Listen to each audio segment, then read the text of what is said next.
Après 60 ans, il existe un détail que presque personne ne remarque: un simple légume, considéré comme sain, peut épaissir votre sang en silence.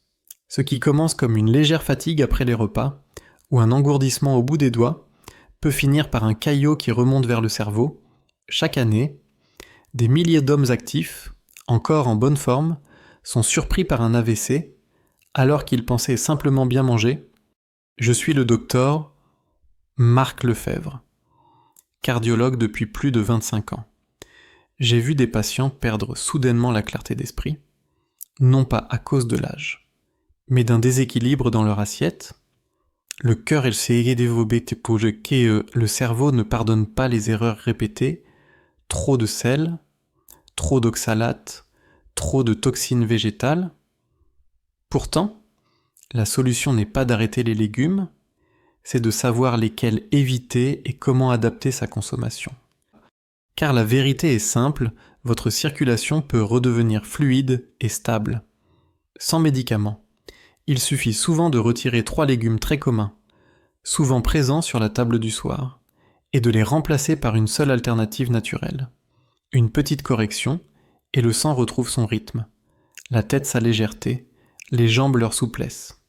Dans un instant, je vais vous révéler ces 3 légumes qui semblent inoffensifs, mais qui, chez les hommes après 60 ans, peuvent favoriser la formation de caillots et augmenter discrètement le risque d'AVC.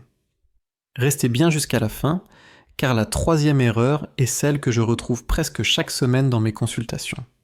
L'épinard est souvent considéré comme un allié du cœur et des muscles, mais après 60 ans, sa consommation sous forme crue peut devenir un piège discret pour la circulation sanguine.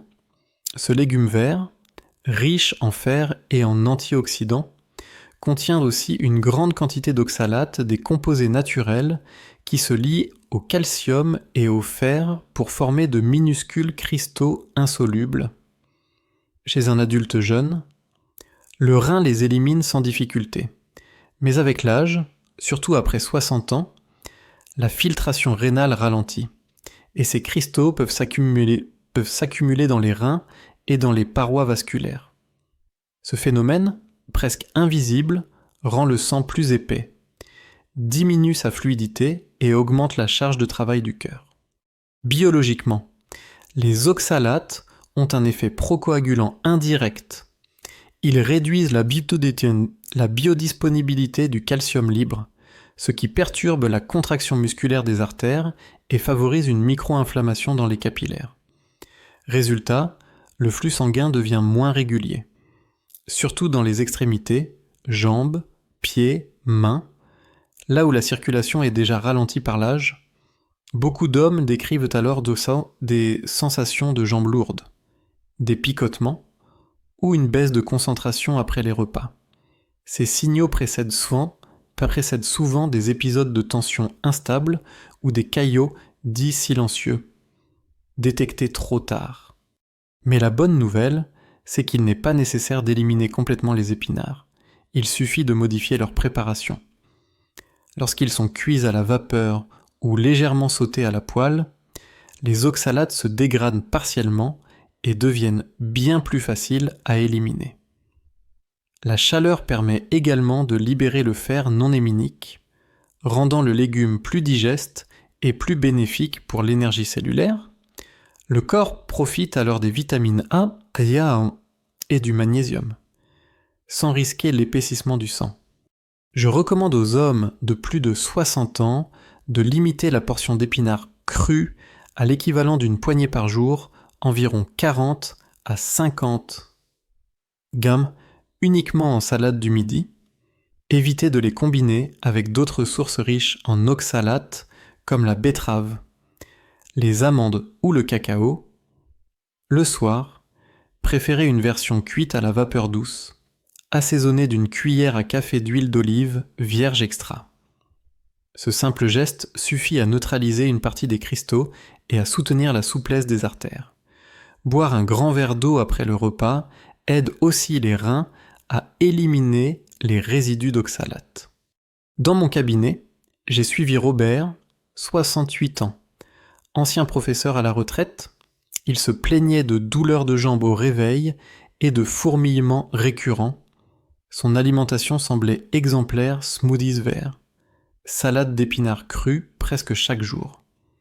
Après 2 semaines à remplacer les salades par des légumes cuits et à augmenter légèrement son hydratation, ses symptômes ont diminué de moitié. 3 mois plus tard, son analyse de sang montrait une meilleure fluidité et une tension plus stable. L'exemple de Robert rappelle une leçon simple, tout ce qui est sain n'est pas adapté à tous les âges. Après 60 ans, le corps demande des aliments plus doux, moins acides et plus digestes. Les épinards restent en somme bénéfiques, mais seulement lorsqu'ils sont apprivoisés par la chaleur et accompagnés d'un peu de graisse saine pour améliorer leur assimilation. Ce n'est pas une restriction, c'est une adaptation, un moyen de continuer à se nourrir de façon vivante tout en protégeant sa circulation. Ce premier ajustement ouvre déjà la voie vers une meilleure stabilité du sang, et pourtant, le danger ne se cache pas seulement dans les légumes verts. Certains aliments fermentés, pourtant populaires, peuvent eux aussi contracter les artères et saboter la tension sans qu'on s'en aperçoive. C'est ce que nous allons voir tout de suite. Après les légumes verts, un autre piège guette les hommes de plus de 60 ans, les légumes fermentés préparés industriellement. En particulier la choucroute, beaucoup la perçoivent comme un aliment léger, bon pour la digestion et le transit, mais derrière son apparente innocence se cache une concentration de sel qui suffit à déséquilibrer tout le système circulatoire. En moyenne, une portion de choucroute en conserve contient jusqu'à 2,5 g de sodium, soit plus de la moitié de l'apport journalier maximal recommandé par l'OMS. Ce sel en excès, combiné à la fermentation prolongée, provoque une rétention d'eau dans les tissus et une contraction durable des parois artérielles. Sur le plan biologique, le sodium agit directement sur le volume sanguin, plus il y en a, plus le sang devient dense et difficile à faire circuler. Chez les personnes âgées, où la paroi des vaisseaux perd naturellement son élasticité, cet excès transforme la circulation en un effort constant pour le cœur. La pression augmente, la paroi se micro-fissure et les petits caillots se forment plus facilement. Ce processus se fait souvent sans douleur, mais se manifeste par des signaux d'alerte, maux de tête matinaux, battements rapides au repos, bourdonnement d'oreilles ou gonflement discret des chevilles. Autant de signes que la tension monte, que le sang stagne et que le risque d'AVC s'installe silencieusement. Pourtant, tout comme les épinards, il ne s'agit pas de diaboliser la choucroute elle-même. La fermentation a des vertus réelles sur le microbiote intestinal, à condition que le produit soit naturel, peu salé et non pasteurisé. Le vrai danger réside dans la version industrielle chauffée, stérilisée, saturée en sodium et conservateur. Elle perd ses bactéries bénéfiques et devient un simple aliment salin, pour en tirer les bienfaits sans les risques. Il suffit d'adopter 3 réflexes simples d'abord. Lire les étiquettes et choisir une choucroute contenant moins de 1-2 g de sel pour 100 g.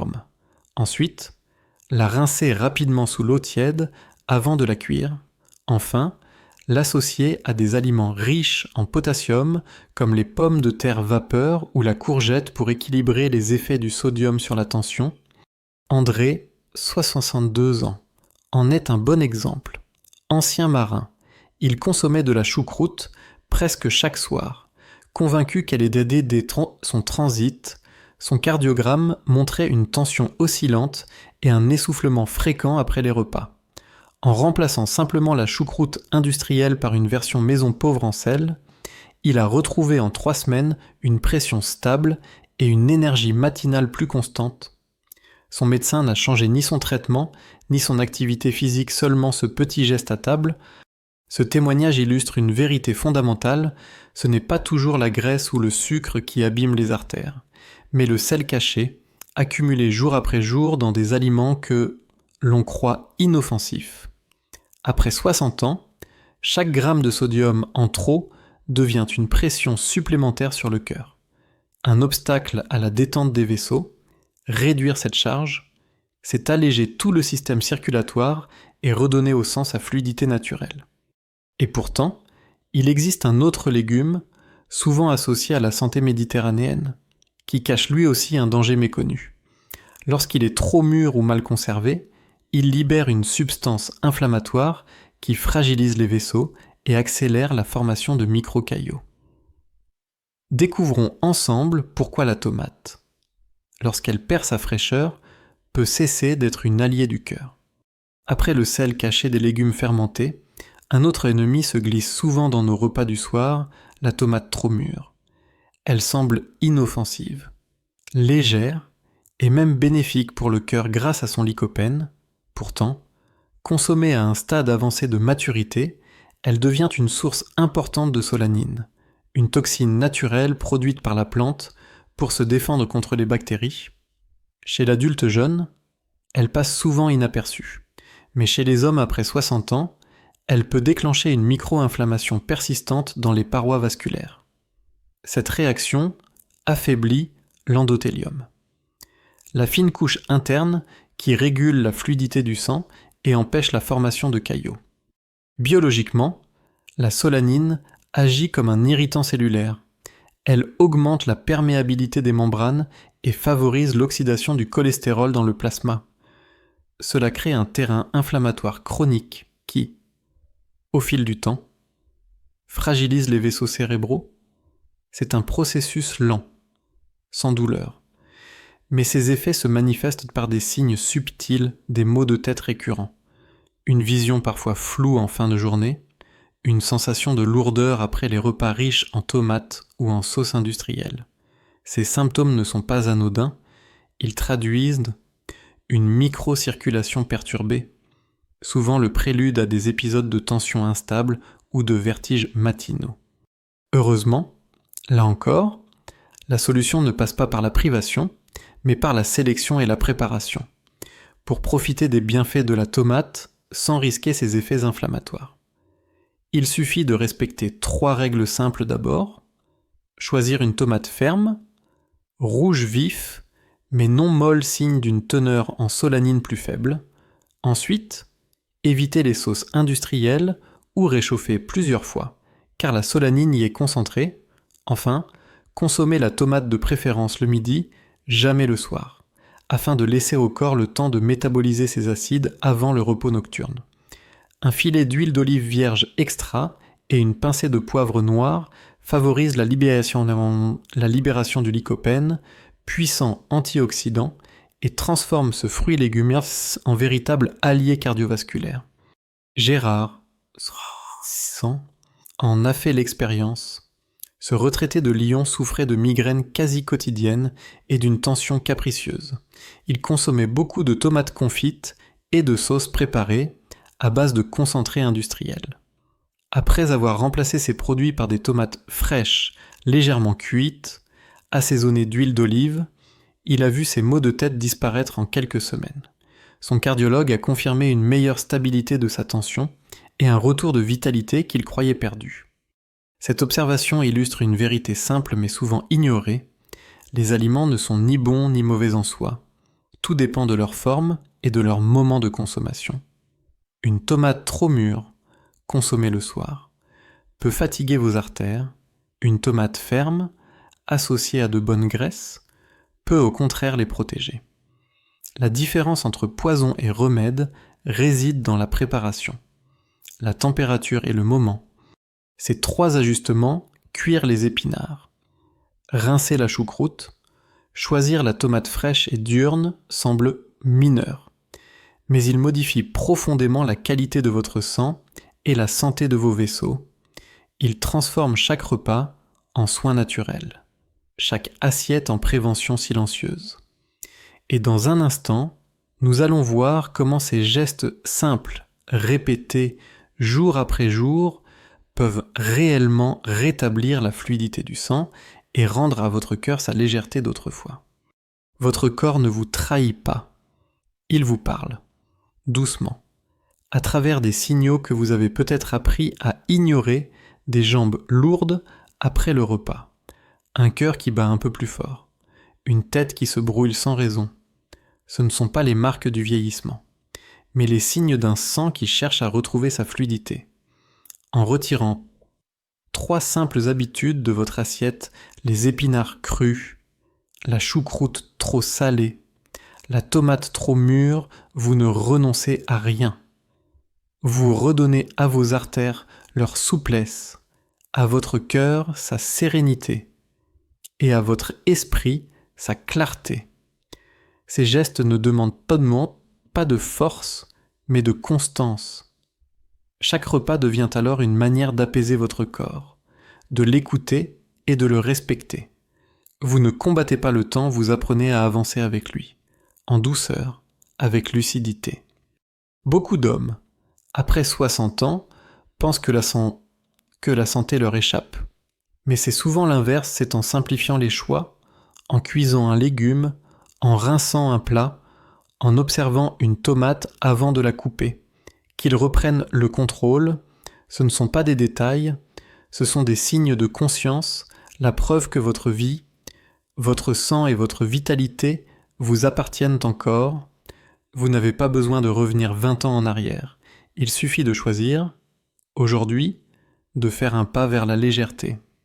Si ce message vous parle, tapez 1 dans les commentaires pour me le faire savoir. Partagez cette vidéo avec un ami, un frère ou un père qui pourrait en bénéficier. Et abonnez-vous à cette chaîne pour recevoir chaque semaine des conseils simples, humains et clairs. Pensez pour les hommes de votre génération. Prenez soin de vous. Un repas à la fois, car la santé ne commence pas dans une pharmacie, mais dans la manière dont vous regardez ce qu'il y a dans votre assiette,